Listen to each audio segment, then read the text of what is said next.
Bonjour à tout le monde. La période juste avant les élections et donc juste avant les changements des équipes ministérielles est traditionnellement une période de vérité.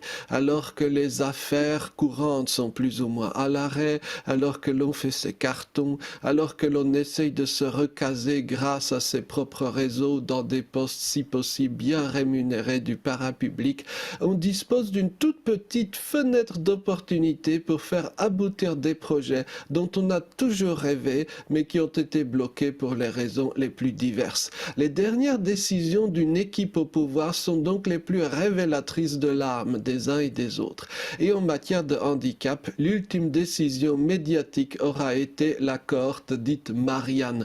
Vous en avez peut-être entendu parler car les médias français, à leur habitude, ont repris les communiqués officiels de la ministre sans aucune distance critique comme à l'époque glorieuse de l'ORTF. Pour le dire sommairement, il s'agit d'une cohorte visant à suivre des femmes enceintes pour limiter le risque d'autisme chez elles ou leur futur bébé. Pourquoi pas, pourrait-on dire, la recherche est toujours la bienvenue, à ceci près que le projet de recherche a une vague odeur nauséabonde quant à ses objectifs. Officiellement, bien sûr, il ne s'agit pas d'eugénisme. Les responsables, à commencer par la Madame Autisme toute puissante du gouvernement, donc Claire Compagnon, ont fait l'objet de maints reproches sur ce point par le passé et désormais leur vocabulaire se veut particulièrement coulant et politiquement correct.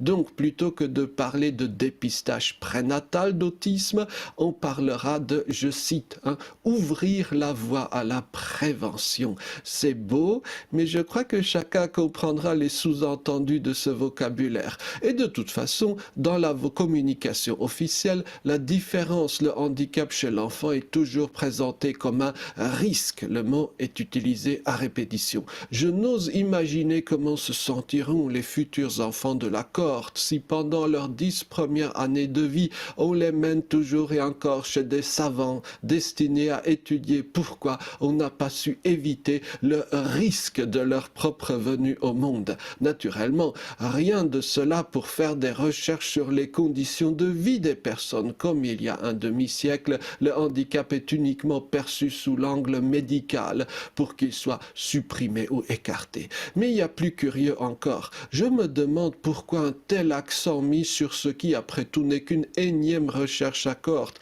Pourquoi autant d'argent? Pourquoi un tel cérémonial? Pourquoi un sommet européen, certes boudé par la moitié des pays invités, a été organisé dernièrement à Paris, essentiellement pour la promotion de ce projet-ci?